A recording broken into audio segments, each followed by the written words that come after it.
"That's not my son's child," said the billionaire's parent. 4 years later, he saw twins who looked like him.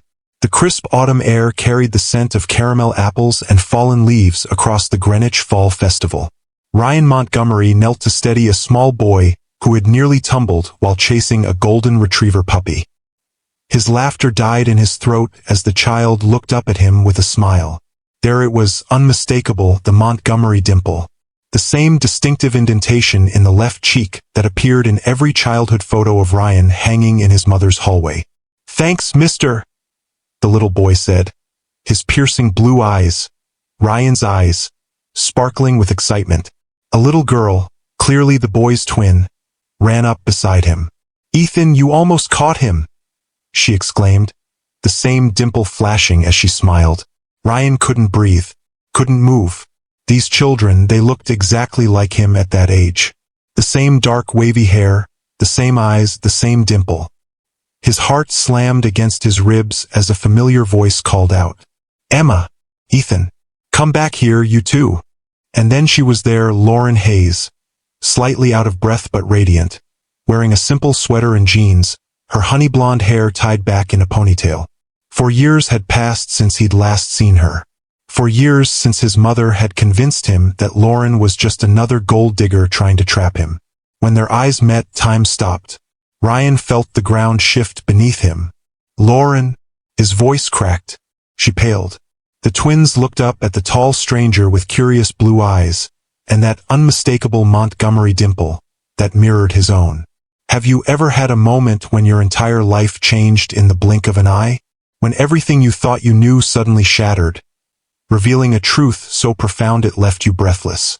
So settle in, my sisters, as we witness how one chance encounter at a fall festival changed everything for Lauren, Ryan, and the children who deserve to know both their parents. "Mom," Emma asked, sensing the tension. "Who is this?" Ryan's gaze snapped to Emma at the word mom. Then back to Lauren, 1,000 questions in his expression. "This is," Lauren began, her voice failing her. "I'm Ryan Montgomery," he said, his eyes never leaving Lauren's face. "I'm an old friend of your mother's."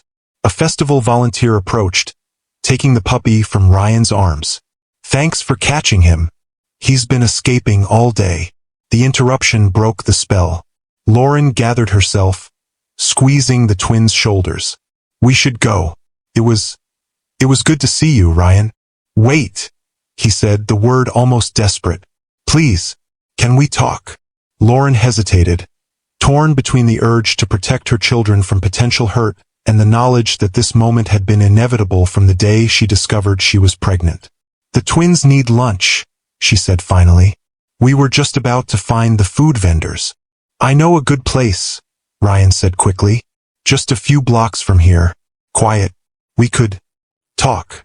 Lauren looked down at Emma and Ethan, who were watching this exchange with undisguised curiosity. They deserved to know their father. She had always believed that, even when protecting them from the pain of rejection. "Okay," she agreed softly. "We can talk." Sisters, have you ever had a moment when your whole world changed in an instant? Drop a red heart if you've experienced a life-changing encounter. The cafe Ryan suggested was indeed quiet, tucked away on a side street with a garden patio where the twins could play within sight while the adults talked. Lauren ordered sandwiches for the children, though neither she nor Ryan had much appetite. They sat in silence for a long moment, watching Emma and Ethan examine a butterfly bush, their dark heads bent together in identical poses of concentration. "They're mine," Ryan said finally. It wasn't a question. "Yes," Lauren confirmed, meeting his gaze directly. "Emma and Ethan are your children." Ryan's eyes never left the twins. "They have the Montgomery dimple. My mother always said it was unmistakable. Appears in the left cheek when we smile. My father had it. I have it. They have a lot of you in them," Lauren said softly. "Not just physically. Ethan approaches problems the same way you do, methodical, analytical. And Emma has your focus, your determination." Ryan turned to her, his expression a mixture of wonder and pain. "Why didn't you tell me?" The question hung between them, weighted with 4 years of absence. I tried, Lauren said, her voice steady despite the emotion threatening to overwhelm her. I came to your house that night to tell you about the pregnancy. Your mother and uncle were there instead. They accused me of lying, of trying to trap you. They threatened me. She took a deep breath. I wrote you a letter explaining everything. I guess you never received it. No, Ryan said quietly. I never did. I'm not surprised. Your mother was very determined to protect you from me. Lauren watched the twins, drawing strength from their presence. When you called me 2 weeks later, your message made it clear you believed I was trying to extort you. After that, I decided it was better to raise the twins on my own than to fight a battle against your family. Ryan closed his eyes briefly, the pieces falling into place. My mother told me you'd admitted to seeing someone else, that the pregnancy claim was just an attempt to get money. I believed her because... He trailed off, ashamed. Because it was easier than believing she would lie to you, Lauren finished for him. I understand. She's your mother. That's no excuse, Ryan said, looking up at her. I should have talked to you directly. I should have questioned her story. Lauren shrugged slightly. It doesn't matter now. What's done is done. It matters to me, Ryan insisted. And it will matter to Emma and Ethan. As Ryan watched the twins play, memories washed over him like waves. He remembered the first time he saw Lauren, at that charity gala 4.5 years ago. He had been bored, restless, trapped in another obligatory social event where people were more interested in his fortune than in him. Then she had appeared, literally bumped into him, spilling water down his custom tuxedo. I'm so sorry, she'd gasped, mortified, her honey-blonde hair escaping its elegant updo as she frantically dabbed at his jacket with a cocktail napkin. Instead of the irritation she clearly expected, Ryan had found himself laughing. Genuinely laughing for what felt like the first time in years. Don't worry about it. This might be the most interesting thing that happens at one of these events all year. She'd looked up then, her warm brown eyes meeting his, and something had shifted in his world. She wasn't like the polished socialites his mother kept introducing him to. There was something refreshingly genuine about her. The way she knelt to reassure the embarrassed child beside her. The lack of calculation in her gaze when she looked at him. I'm Ryan Montgomery, he'd said, extending his hand. Lauren Hayes, she'd replied, her handshake firm despite her embarrassment. And I really am sorry about your tuxedo. It's just a jacket, he'd shrugged. But I'd love to know more about the program you're supporting tonight. Her face had lit up as she explained her work as a pediatric nurse, her passion for helping children with chronic illnesses. Ryan had found himself captivated, not just by her beauty, but by her intelligence, her compassion, her complete lack of interest in his wealth or status. He'd asked for her number that night, half expecting her to refuse. To his surprise and delight, she'd written it on a napkin, adding with a smile, just in case you need to send me the dry cleaning bill. Their first date had been coffee at a small shop near the children's clinic where she worked. Ryan had arrived early, nervous in a way he hadn't been since high school. Lauren had appeared in simple jeans and a sweater, her hair pulled back in a ponytail, looking nothing like the elegant woman from the gala, and somehow even more beautiful. They talked for hours, about everything and nothing. About her childhood in rural Ohio, about losing her parents in a car accident, about rebuilding her life in New York, about his passion for renewable energy, his dreams of making a real difference in the world, his complicated relationship with his mother. Coffee had led to dinner the following week, dinner to long walks along the Connecticut shoreline. Ryan had found himself sharing thoughts and feelings he'd never voiced to anyone. His loneliness despite his success, his exhaustion with the expectations that came with the Montgomery name, his fear that he would never find someone who saw him for himself rather than his fortune. Lauren had listened without judgment, offering insights that cut through his defenses with gentle precision. She challenged him, made him laugh, saw past the billionaire CEO to the man beneath. Their relationship had developed in private, away from the scrutiny of society pages and his mother's watchful eye. Weekend getaways to a secluded cabin in the Berkshires, quiet dinners and hidden bistros where no one recognized him. Nights spent talking until dawn in her modest cottage, surrounded by books and warmth and a sense of home he'd never found in his mansion. For 6 months, Ryan had been happier than he'd ever been. And then, on a crisp autumn evening much like this one, everything had changed. "Mom, can we have ice cream?" Ethan's voice pulled Ryan back to the present. The twins had finished exploring the garden and now stood beside their table, eyes hopeful. Lauren checked her watch. "It's almost time for your naps, but I suppose a small one wouldn't hurt." "Yes." Emma pumped her fist in victory. "Can Mr. Montgomery come with us?" Ryan's heart clenched at the formal address. These were his children, yet they called him Mr. Montgomery. "If he'd like to," Lauren said carefully, glancing at Ryan. "I'd love to," he said, his voice rough with emotion. As they walked to the ice cream shop down the street, Ryan found himself studying the twins, cataloging every detail. Emma was slightly taller, more serious, her movements deliberate and graceful. Ethan was all energy, bouncing on his toes, asking questions about everything they passed. Both had his eyes, his hair, his dimple, but Lauren's warmth, her openness, her quiet strength. "What's your favorite flavor?" he asked them, desperate for any scrap of information about these children he should have known from birth. "Chocolate chip," Ethan declared without hesitation. "Strawberry," Emma said more thoughtfully, "but sometimes vanilla with sprinkles." Such simple things to know about your own children. Ryan felt the weight of 4 lost years pressing down on him like a physical burden.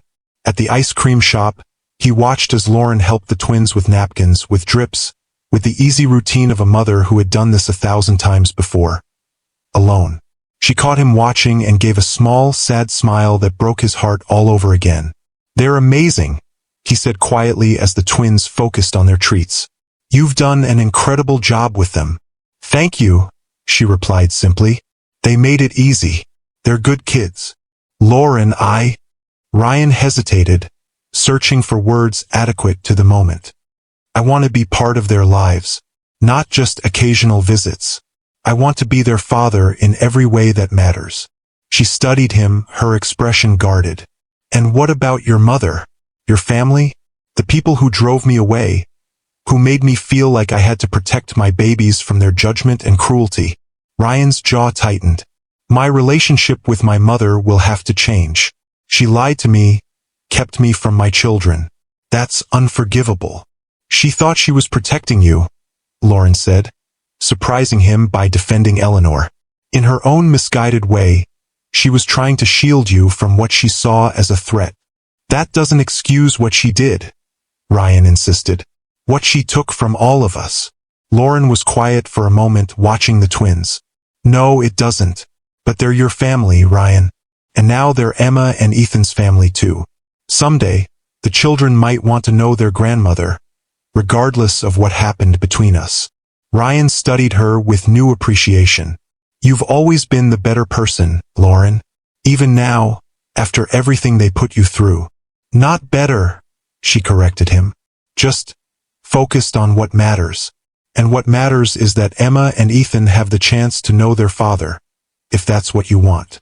"It is," Ryan said without hesitation. "More than anything." Lauren nodded, a decision made. "Then come back to our hotel for dinner tonight. We can talk more, and you can start getting to know them properly." Relief washed over Ryan's face. "Thank you. I'll be there."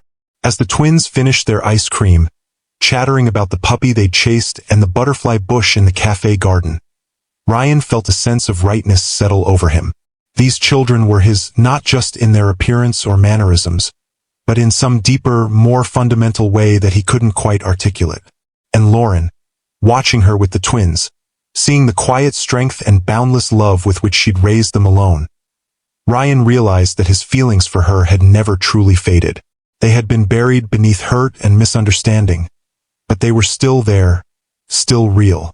The question was whether she could ever forgive him for failing her when she needed him most. That evening, Ryan stood outside Lauren's hotel room, a gift bag in each hand. He'd spent the afternoon in a daze, canceling meetings, rearranging his schedule, and shopping for presents that might begin to bridge the 4-year gap between him and his children. He'd chosen carefully. A set of dinosaur figurines for Ethan, Lauren had mentioned his collection, and an art set for Emma. Apparently she loved to draw. Nothing extravagant, nothing that might seem like he was trying to buy their affection. Just thoughtful gifts that showed he was listening, that he cared. His hand shook slightly as he knocked on the door. What if the twins rejected him? What if Lauren had changed her mind? What if... The door swung open, and Emma stood there in pajamas decorated with stars. Her dark hair damp from a bath, her blue eyes, his eyes, regarding him with solemn curiosity. "Mom said you're coming for dinner," she said. "We ordered pizza." "That sounds perfect," Ryan replied, his voice thick with emotion. "May I come in?" Emma nodded, stepping back to let him enter. The hotel suite was modest but comfortable. A small sitting area with a table set for 4, a television playing a cartoon with the volume low, toys and books scattered across the sofa. Ethan appeared from the bedroom area, also in pajamas, his decorated with dinosaurs. "Hi, Mr. Montgomery. Did you bring presents?" he asked, eyeing the gift bags with undisguised interest. "Ethan," Lauren admonished gently, emerging from the kitchenette with plates in hand. "That's not polite." "It's okay," Ryan assured her. "And yes, I did bring something for each of you. I hope that's all right." Lauren's expression softened. "Of course. That was thoughtful of you." The twins accepted their gifts with excitement, tearing into the tissue paper with the unbridled enthusiasm only children can muster. Their delight at the simple presents made Ryan's chest ache with a mixture of joy and regret for all the birthdays and Christmases he had missed. "Dinosaurs!" Ethan exclaimed, immediately beginning to name each species with impressive accuracy. "Look, Mom!" Emma held up the art set reverently. "It has watercolors and colored pencils." "Those are wonderful gifts," Lauren said, meeting Ryan's gaze over the children's heads. "What do you say to Mr. Montgomery?" "Thank you," they chorused. "You're very welcome," Ryan replied. "And please call me Ryan." A knock at the door announced the arrival of the pizza, and they settled around the small table for dinner. The conversation flowed more easily than Ryan had dared to hope, the twins eager to tell him about their school, their friends, their favorite books and games and movies. He soaked up every detail like a man dying of thirst, asking questions, listening intently, storing away each precious fact about these remarkable children who were his own flesh and blood. "Do you really build things that help the planet?" Ethan asked between bites of pepperoni pizza. Ryan glanced at Lauren, surprised. "Yes, I do. My company develops renewable energy technology, wind farms, solar arrays, that sort of thing." "Mom says that's why you live far away," Emma said matter-of-factly.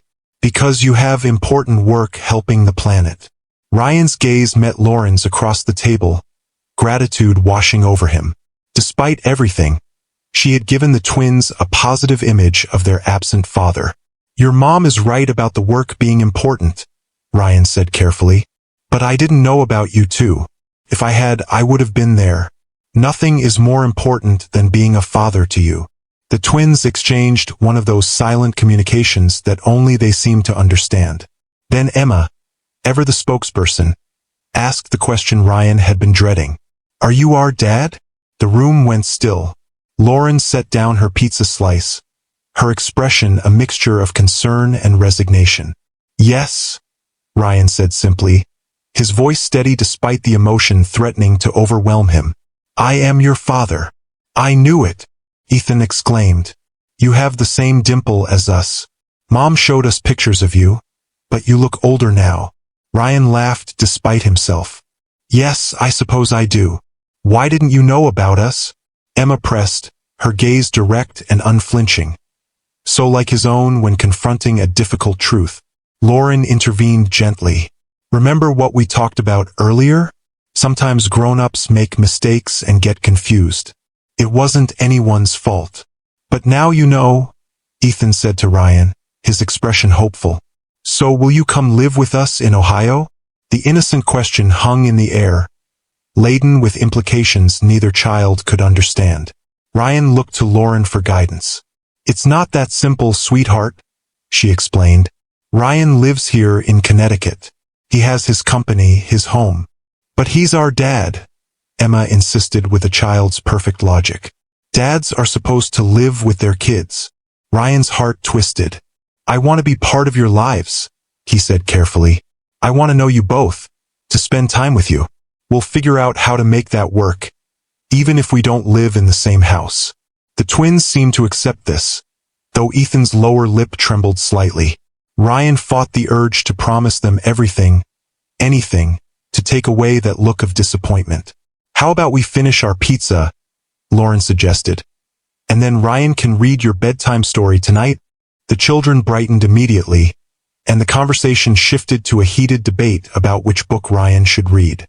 As they chattered, Lauren caught his eye and mouthed a silent, "Thank you." For what, Ryan wasn't sure, for not making promises he couldn't keep, perhaps, or for accepting the boundaries she had set. Later, after the pizza was gone and the twins were bathed and in their pajamas, Ryan experienced the profound joy of reading bedtime stories to his children for the first time. They nestled against him on Emma's bed, one on each side, their small bodies warm and trusting as he read about curious monkeys and brave little trains. "Will you come back tomorrow?" Ethan asked sleepily as Ryan tucked him into the other twin bed. "If your mom says it's okay," Ryan answered, smoothing the boy's dark hair, so like his own. "And the next day?" Emma pressed from her bed. "We're only in Connecticut for 2 more days," Lauren reminded them gently from the doorway. "Remember? Then we go back home to Ohio." The reality of the situation hit Ryan anew. They lived in Ohio. He lived in Connecticut. How could he possibly be the father they deserved with hundreds of miles between them? "I'll come tomorrow," he promised, "and we'll talk about what happens after that." "Night, Ryan," Emma murmured, her eyes drifting closed. "Good night, Emma." "Good night, Ethan." Ryan stood in the doorway watching his children sleep for a long moment before quietly closing the door. In the sitting area, Lauren was clearing away the remains of dinner. Ryan moved to help her, the domestic task strangely intimate after the emotional intensity of the evening. "They're amazing," he said quietly. "You've done an incredible job with them, Lauren." "Thank you." She smiled, though it didn't quite reach her eyes. "They make it easy." "What happens now?" Ryan asked, the question that had been burning in his mind all evening. Lauren sighed, setting down the plates she'd been stacking. "I don't know, Ryan. This isn't a situation I ever expected to be in. We live in Ohio. We have a life there, school, friends, my job, my sister's family nearby. I could visit," Ryan suggested, "regularly, and they could come here for holidays, school breaks." "And what about your mother?"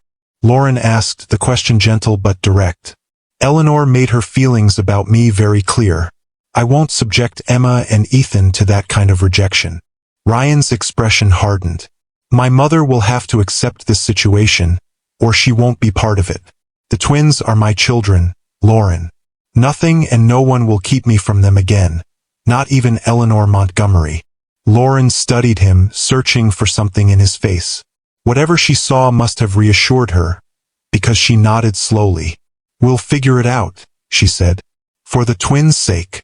"For all our sakes," Ryan corrected softly. As he left the hotel that night, Ryan felt both lighter and heavier than he had in years. The joy of finding his children, of seeing the remarkable people they were becoming, was tempered by the weight of responsibility and the knowledge of all he had missed. And tomorrow, he would have to confront his mother about the lies that had cost him 4 irreplaceable years of his children's lives. The Montgomery estate was silent as Ryan's car crunched up the gravel driveway. The Georgian mansion loomed against the morning sky, its elegant proportions and manicured grounds a testament to old money and careful preservation. Once Ryan had been proud of this legacy. Now it felt like a beautiful prison of expectations and appearances. Eleanor was in the conservatory, arranging flowers with the precise attention to detail that characterized everything she did. At 72, she remained a striking figure, silver hair swept into an elegant chignon, posture perfect in her tailored cashmere sweater and pearls. She looked up as Ryan entered, her face lighting with pleasure. Ryan, what a lovely surprise. I thought you were in meetings all day. I canceled them, he said, his voice carefully neutral. Something more important came up. Eleanor's hands stilled on the roses she was arranging. Is everything all right with the company? The company is fine. Ryan moved to the window, looking out at the gardens where he had played as a child. I saw Lauren Hayes yesterday. The silence that followed was absolute. When Ryan turned, his mother's face had gone pale, her fingers white-knuckled around the stem of a rose. I see, she said finally, her voice remarkably steady. And how is Miss Hayes? She's well, Ryan replied, watching his mother carefully. She's the head nurse at a children's hospital in Ohio now. She owns her home outright. She's built a good life for herself and her children. Eleanor flinched slightly at the last word. Her children. My children, Mother. Ryan's voice hardened. My 4-year-old twins, Emma and Ethan. They have my eyes, my hair, and the Montgomery dimple. They're mine and you knew it. You kept them from me. Eleanor set down her flower arrangement with trembling hands. Ryan, you have to understand.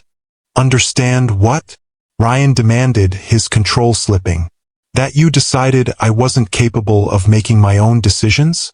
That you thought it was better to deprive me of my children than to let me be with someone you didn't approve of? I was protecting you, Eleanor burst out. After what Caroline did to you, after the way she tried to take half your company in the divorce, I couldn't stand by and watch another woman take advantage of you. Lauren never wanted anything from me, Ryan said, his voice dangerously quiet. She's raised our children alone for 4 years. She owns her home outright. She's advanced in her career. She never once tried to contact me for money. Eleanor sank into a chair, suddenly looking every one of her 72 years. I was wrong, she admitted, tears filling her eyes. I was so afraid she would hurt you the way Caroline did. I acted out of love, Ryan. Misguided, perhaps, but love nonetheless.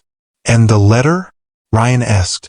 Lauren said she wrote to me, explaining everything. Eleanor looked away, guilt written across her features. Richard intercepted it. I was distraught after her visit.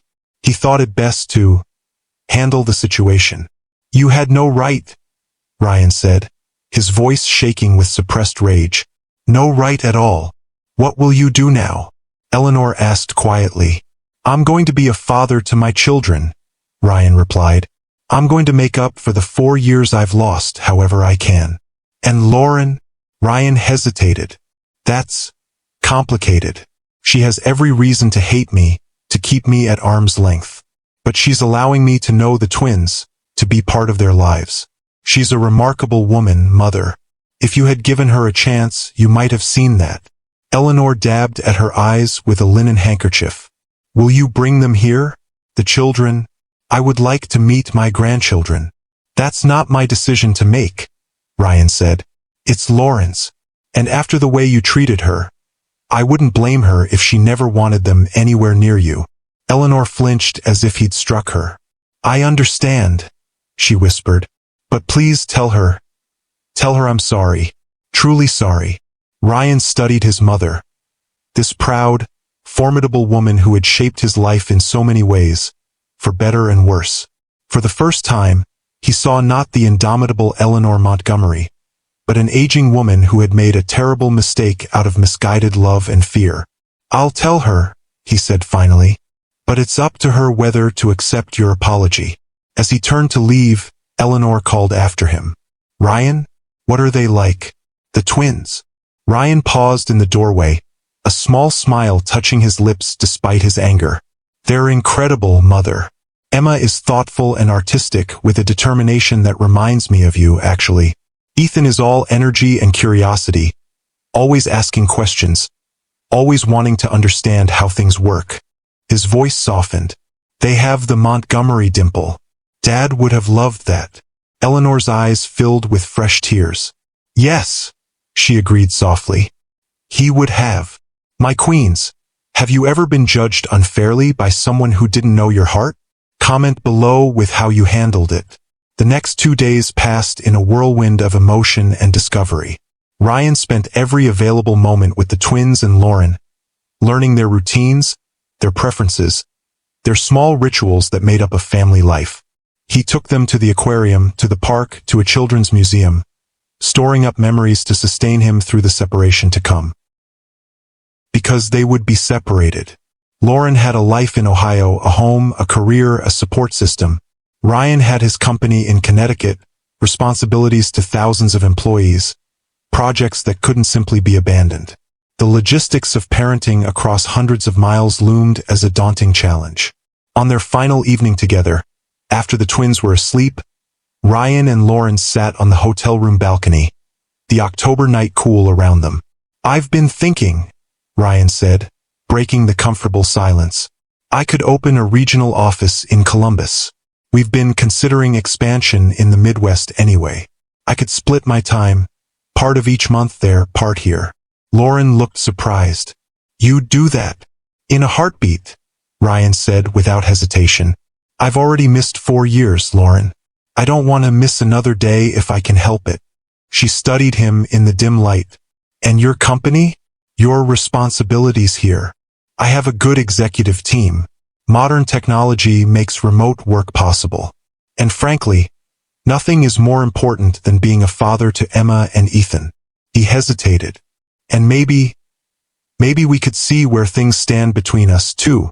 Lauren's expression softened. "Ryan, I know it's complicated," he said quickly. "I know I hurt you, even if it wasn't intentional. I know trust has to be rebuilt. But the feelings I had for you, they never really went away. These past few days, seeing you with the twins, understanding the strength it took to build a life for them on your own. I admire you more than ever. I never stopped caring for you," Lauren admitted quietly. "Even when I thought you had rejected us, there was a part of me that couldn't let go. But caring isn't enough, Ryan. We have the twins to consider now. Their stability, their happiness has to come first." "I agree completely," Ryan said, "which is why I want to do this right. Take it slow, be thoughtful about every step. But Lauren, I want a chance to be the father they deserve, and maybe someday to be the man you deserve too." Lauren was quiet for a long moment, the distant sounds of the city a gentle backdrop to their conversation. "One step at a time," she said finally. "Let's focus on establishing a routine for you and the twins first. The rest, we'll see." It wasn't everything Ryan had hoped for, but it was a beginning, a chance. And after 4 lost years, a chance was all he could ask for. The next morning, saying goodbye to the twins at the airport was one of the hardest things Ryan had ever done. Emma was stoic, her small face serious as she hugged him tightly. Ethan cried openly, clinging to Ryan's neck and asking again why he couldn't come with them to Ohio. "I'll see you very soon," Ryan promised, his own eyes damp as he knelt to their level. "I'm going to come visit next weekend, and we'll talk on video calls every day until then." "Promise?" Ethan asked, his lower lip trembling. "I promise," Ryan said solemnly. And a Montgomery always keeps his promises. As he watched them walk through security, Lauren holding their hands, Ryan felt a physical ache in his chest. But there was hope too, hope for the future, for the family they might become. He had a lot of work to do. Finding a place in Columbus, rearranging his professional responsibilities, rebuilding trust with Lauren, and most importantly, becoming the father Emma and Ethan deserved. But for the first time in years, Ryan Montgomery felt truly alive, truly purposeful. His phone buzzed with a text as he walked back to his car. It was from Lauren with a photo attached, the twins at the gate, both giving thumbs up to the camera, their Montgomery dimples on full display. "They're already asking when you'll call tonight. Safe travels to Columbus next weekend. We'll be waiting." Ryan smiled, saving the photo as his new background image. They would make this work. They had to. The alternative was unthinkable.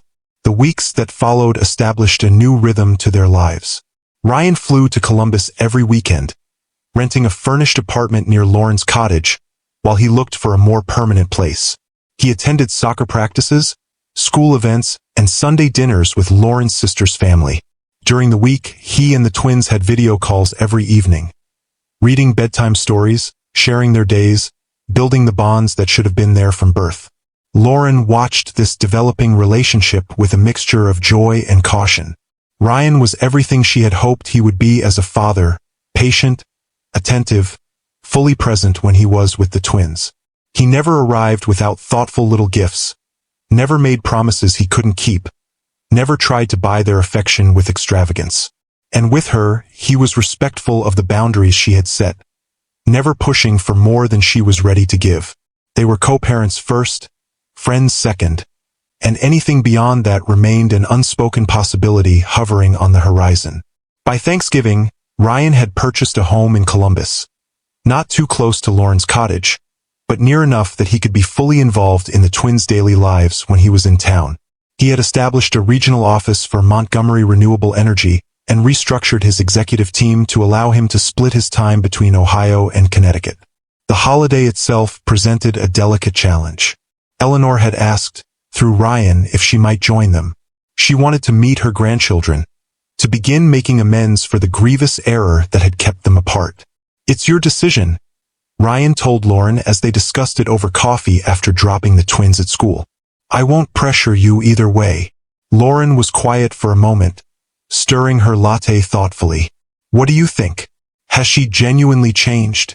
"I think she's genuinely sorry," Ryan said carefully. "She's been humbled by this whole situation in a way I've never seen before. But I also think she's still Eleanor Montgomery.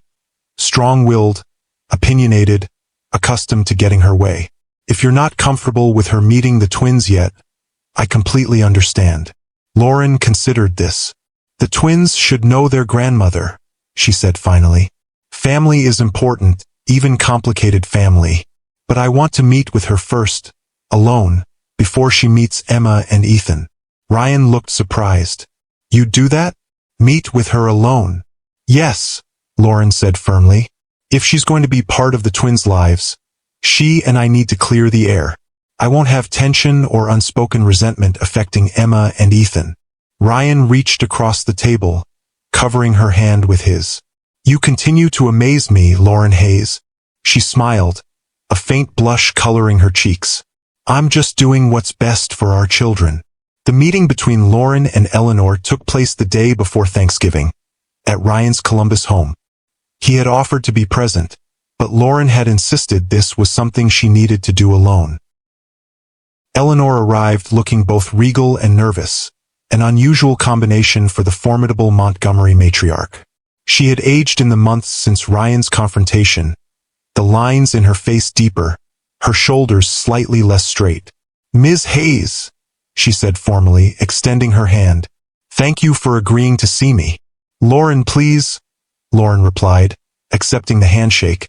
"And thank you for coming all this way." They settled in Ryan's living room, the atmosphere tense but civil. Eleanor declined coffee or tea, her hands clasped tightly in her lap. "I owe you an apology," she began without preamble. "What I did was unforgivable. I allowed my fear and prejudice to override my judgment, and in doing so, I robbed my son of 4 years with his children. I robbed those children of their father, and I robbed you of the support and partnership you deserved."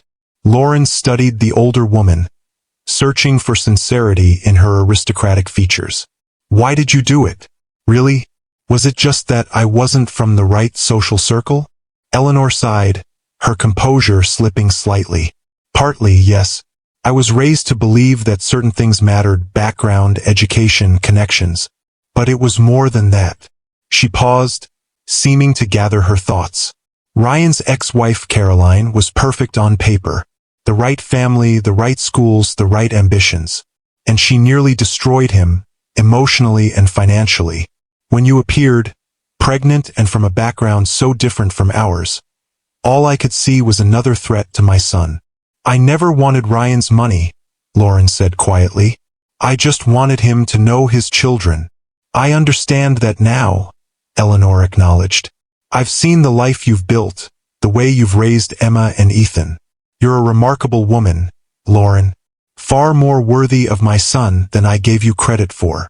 The simple admission, delivered without Eleanor's usual imperial manner, touched Lauren more than she had expected. I won't pretend what you did didn't hurt, Lauren said after a moment. It did deeply, but I've learned that holding on to anger only hurts the person holding it. The twins deserve to know their grandmother, if you're willing to be the grandmother they deserve. Eleanor's eyes glistened with unshed tears. I would like that very much, and I promise you, I will never again interfere or pass judgment. I just want a chance to know them, to be part of their lives in whatever way you deem appropriate. Lauren nodded, a decision made. Then you'll join us for Thanksgiving tomorrow, and we'll take it from there one step at a time. When Eleanor met the twins the next day, her composure finally broke. Emma and Ethan, dressed in their holiday best and coached by Lauren to be polite, approached their grandmother with curious eyes and cautious smiles. Hello, Emma said formally, extending her small hand just as Lauren had shown her. I'm Emma Montgomery Hayes. It's nice to meet you.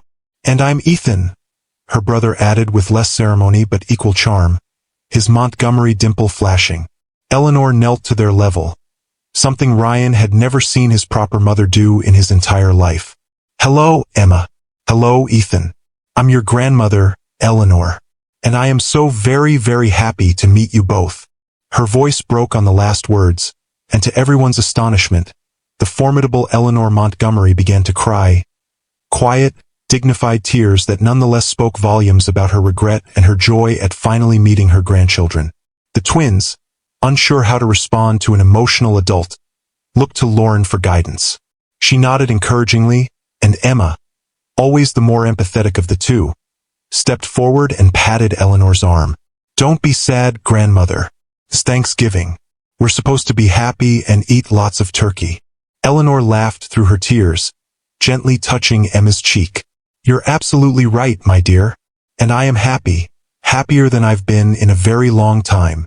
Thanksgiving dinner was a success beyond what any of them had dared to hope. Eleanor charmed the twins with stories of Ryan's childhood, while Lauren's sister Megan and her family provided warmth and laughter. Ryan, watching his mother interact with his children, felt a complex mixture of emotions, lingering anger at what she had done, but also gratitude for her evident desire to make amends. After dinner, as the adults lingered over coffee and the twins played with Megan's children in the next room, Eleanor approached Lauren quietly. You've created a wonderful family, she said, genuine admiration in her voice. Thank you for allowing me to be part of it, despite everything. Lauren smiled, the last of her reservations beginning to fade.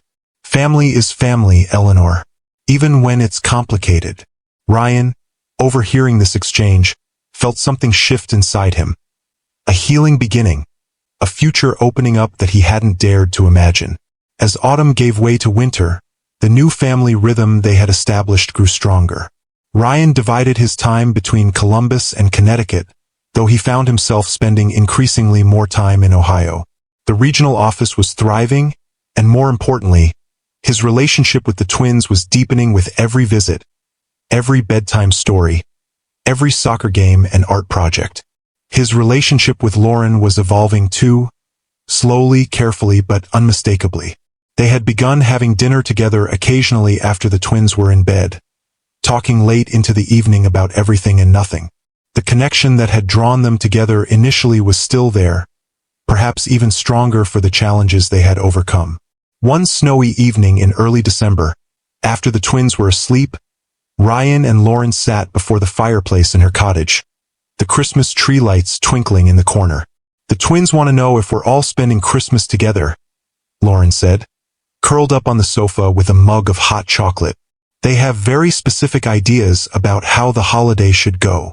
Ryan smiled, imagining Emma and Ethan's detailed plans. What did you tell them? That we'd figure it out together, Lauren replied. They also asked if you and I are going to get married, like their friend Zoe's parents did after they got back together. Ryan nearly choked on his coffee. They did? What did you say to that? Lauren laughed softly at his expression. I told them that grown-up relationships are complicated, and that right now we're focusing on being the best parents we can be. A diplomatic answer, Ryan acknowledged, his heart racing slightly. But not really an answer. Lauren met his gaze steadily. No, I suppose it wasn't. Ryan set down his mug, gathering his courage. Lauren, these past months, getting to know the twins, rebuilding our connection, they've been the happiest of my life. I know we agreed to take things slow, to focus on co-parenting first, but I need to be honest with you. About what? She asked softly. I'm in love with you, Ryan said simply. I think I always have been, even during those 4 years apart. Seeing you with our children, understanding the strength and grace with which you've built a life for them, it's only made me love you more. Lauren's eyes glistened in the firelight. Ryan, I'm not proposing, he clarified quickly. Not yet. I know we still have things to work through, trust to rebuild. But I wanted you to know where I stand, how I feel. Whatever pace you're comfortable with, whatever boundaries you need, I'll respect them. I don't want to pretend anymore that what I feel for you is only about co-parenting. Lauren was quiet for a long moment, the crackling fire the only sound in the room. Then she set down her mug and moved closer to him on the sofa. I've been afraid, she admitted, her voice barely above a whisper. Afraid to trust again, afraid of being hurt. But the truth is, I never stopped loving you either, Ryan. Even when I thought you had rejected us, there was a part of my heart that was still yours. Ryan reached for her hand, his thumb tracing gentle circles on her palm. So where does that leave us? Moving forward, Lauren said, a smile spreading across her face. Together, one step at a time. When he kissed her, it felt like coming home. Like the 4 years of separation had been nothing but a brief interruption in a story that was always meant to continue. Christmas approached with mounting excitement from the twins. Ryan had moved temporarily into Lauren's guest room for the holiday week, wanting to be fully present for all the festivities. Eleanor would be joining them for Christmas dinner, along with Lauren's sister and her family. A blending of their worlds that would have seemed impossible just months before. On Christmas Eve, after an evening of cookie decorating and reading The Night Before Christmas, Ryan helped Lauren place the last of the presents under the tree, while the twins slept upstairs, visions of sugar plums presumably dancing in their heads. I have something for you, Ryan said quietly, pulling a small wrapped box from his pocket. I'd like you to open it tonight, rather than tomorrow with everyone else. Lauren looked surprised but accepted the gift. Should I open it now? Ryan nodded, suddenly nervous. Please. She unwrapped the package carefully, revealing a velvet jewelry box. Inside was not a ring, as she had half feared, half hoped, but a beautiful silver locket. When she opened it, she found a tiny family photo on one side, the 4 of them at Thanksgiving, laughing together, and an inscription on the other. Our family, our future. All my love, Ryan. It's beautiful, Lauren said, her eyes filling with tears. It's a promise, Ryan explained, taking her hands in his. A promise that whatever the future holds, we'll face it together, as a family. I'm not rushing you, Lauren. If you're ever ready for more, I'll be here. But for now, I just want you to know that you and the twins are my world, my home, my heart. Lauren touched the locket gently, then looked up at him with such love in her eyes that Ryan felt his heart might burst. Help me put it on? As he fastened the clasp around her neck, his fingers brushing against her skin, Ryan felt a sense of rightness, of completion. Whatever challenges lay ahead, and there would be many, he knew, they would face them together. The next morning, Christmas Day dawned bright and clear, the world outside transformed by a fresh blanket of snow. Ryan was awakened at an ungodly hour by 2 extremely excited children bouncing on his bed. Wake up! It's Christmas! Ethan shouted, practically vibrating with anticipation. Santa came, Emma added, pulling at Ryan's hand. Come see. Ryan allowed himself to be dragged downstairs, where Lauren was already in the kitchen making coffee, looking adorably rumpled in her pajamas and robe.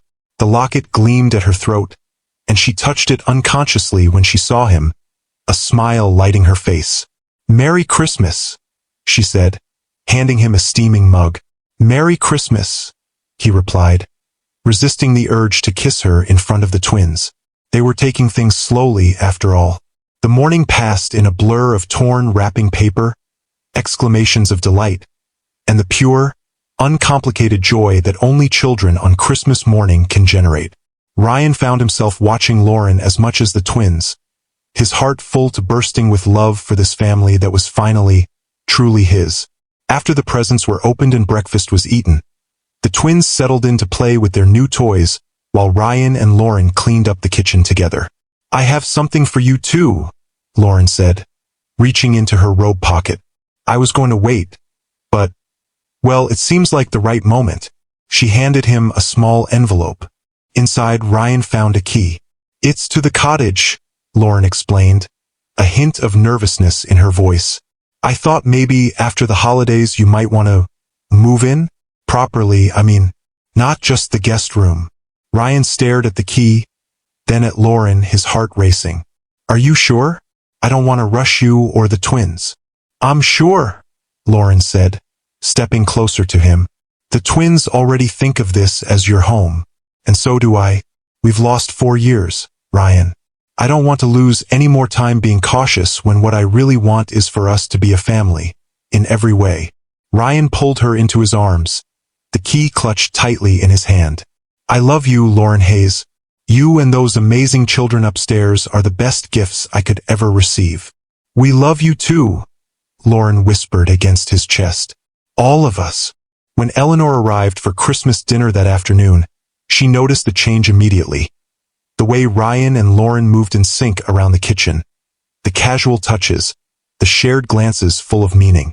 She said nothing, but her eyes glistened with tears when she saw the locket around Lauren's neck, and later, when she caught Ryan kissing Lauren under the mistletoe when they thought no one was looking. As they gathered around the table, Ryan and Lauren, the twins, Eleanor, Megan and her family. Ryan looked at the faces of the people he loved most in the world and felt a profound sense of gratitude. For months ago, he had been a successful but lonely man, cut off from the most important part of himself without even knowing it. Now he was surrounded by love, by family, by the kind of wealth that couldn't be measured in dollars or stock options. Sisters, tag someone who showed incredible courage when facing their past. And if you're enjoying this journey, subscribe to join our storytelling family. Winter melted into spring, and with the changing seasons came new beginnings. Ryan moved into the cottage officially in January, his presence filling the home with a completeness that Lauren hadn't realized was missing. The twins thrived with both parents under one roof, their already sunny natures blooming further with the security of their united family.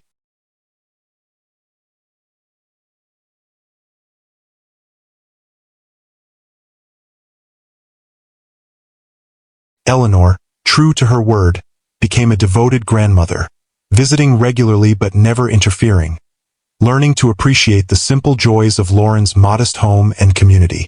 She even began volunteering at the children's hospital where Lauren worked, her organizational skills and formidable fundraising abilities proving invaluable to the pediatric ward. By April, Ryan had restructured his company further, making the Columbus office his primary base and traveling to Connecticut only when absolutely necessary. He had also begun looking at local schools for the twins, wanting them to have the best education possible while still maintaining the warmth and normalcy of their current life. One evening, as they walked along the bike path near their home, the twins racing ahead on their new bicycles, with training wheels for Ethan, who was still mastering the skill, Ryan broached a subject that had been on his mind for weeks.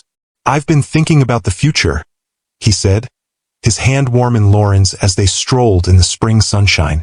"About what's best for the twins, for all of us." "What kind of thinking?"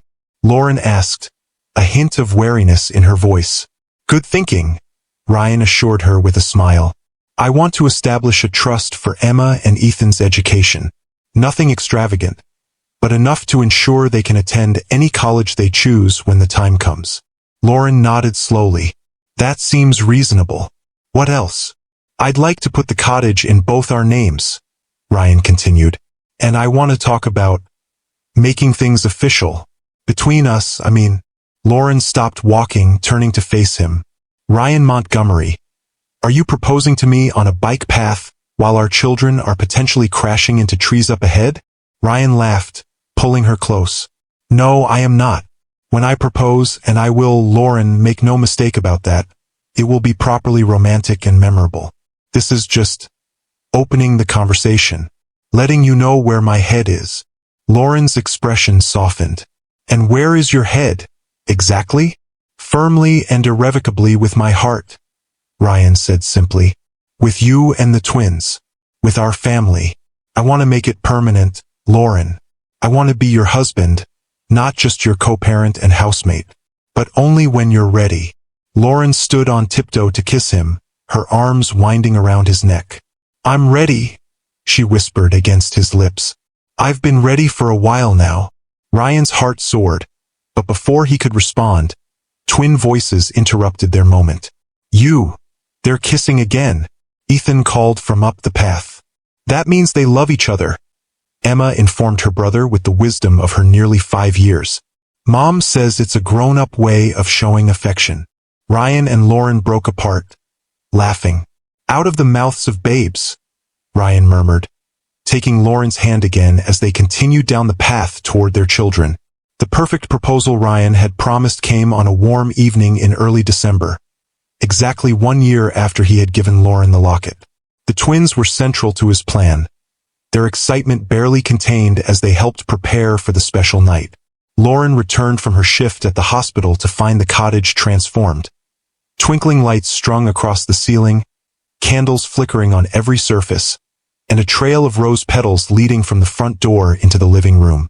Emma and Ethan, dressed in their holiday best, waited solemnly at the end of the trail. What's all this? Lauren asked, her heart beginning to race as she set down her purse. It's a surprise, Mommy, Emma said, taking her hand. You have to follow us. Ethan took her other hand, practically bouncing with excitement. We've been practicing all day. They led her into the living room, where the Christmas tree glowed with soft lights, and Ryan stood waiting in a suit, his expression a mixture of love and nervous anticipation. What's going on? Lauren asked, though she had begun to suspect. Ryan stepped forward, taking her hands from the twins.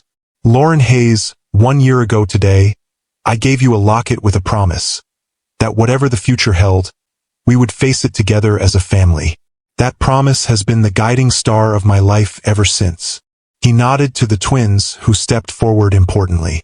Emma held a small velvet box, while Ethan clutched a handmade card. We helped pick it out, Emma announced, opening the box to reveal a beautiful diamond ring.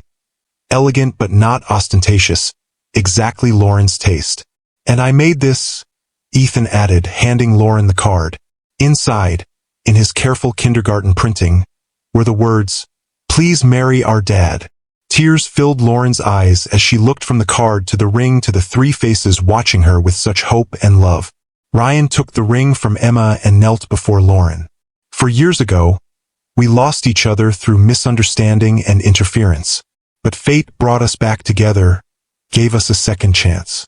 Every day since then has confirmed what I've always known in my heart, that you are the love of my life, the mother of my children, the partner I want by my side through everything life brings. He held up the ring, his voice steady despite the emotion shining in his eyes. Lauren Hayes, will you marry me? Will you make our family complete? Say yes, Mommy, Ethan stage whispered, unable to contain himself. Lauren laughed through her tears, looking at the three people who had become her whole world. Yes, she said, her voice breaking with joy. Yes, I'll marry you. As Ryan slipped the ring onto her finger, the twins erupted in cheers, throwing the rose petals they'd been secretly holding into the air like confetti. Ryan stood and pulled Lauren into his arms, kissing her with all the love and promise of their future together. We're going to be a real family now, Emma declared, hugging them both around the waist. We already were, sweetheart, Lauren said, kneeling to gather both twins into her embrace. The wedding just makes it official. Ryan joined them on the floor, his arms encircling all three. Your mom is right. We've been a family from the moment I found you at that festival. Some families just take a little longer to find each other. Later that night, after the twins were asleep and the excitement had settled into a warm glow of happiness, Ryan and Lauren sat before the fire, her head on his shoulder, her new ring catching the firelight. "Are you happy?" Ryan asked softly, his fingers tracing patterns on her arm. "Completely," Lauren replied, tilting her face up to his. "Are you?" "More than I ever thought possible," he admitted. "Sometimes I still can't believe how lucky I am, that I found you again, found our children, that we have this second chance." "Not luck," Lauren corrected gently. "Fate, maybe, or just the simple truth that we were always meant to be together, and the universe found a way to make it happen." Ryan kissed her, a kiss full of gratitude and promise. "I love you, Lauren Hayes, soon to be Lauren Montgomery." "I love you too," she whispered against his lips. "Always have, always will." Their wedding took place the following spring, a simple but elegant affair held in the backyard of the home Ryan had bought for them. A spacious house on 3 acres just outside Columbus, with room for the twins to play and grow, yet close enough to Lauren's work and the children's school to maintain their established routines. Emma served as flower girl, taking her duties with utmost seriousness as she scattered rose petals along the garden path. Ethan, as ring bearer, approached his role with equal gravity, the small pillow bearing their rings clutched tightly in his hands. Lauren was radiant in a simple ivory gown, her honey-blonde hair swept up with small flowers woven through the elegant style. As she walked toward Ryan, who waited beneath an arch of spring blossoms, she felt a sense of rightness, of completion, that brought tears to her eyes.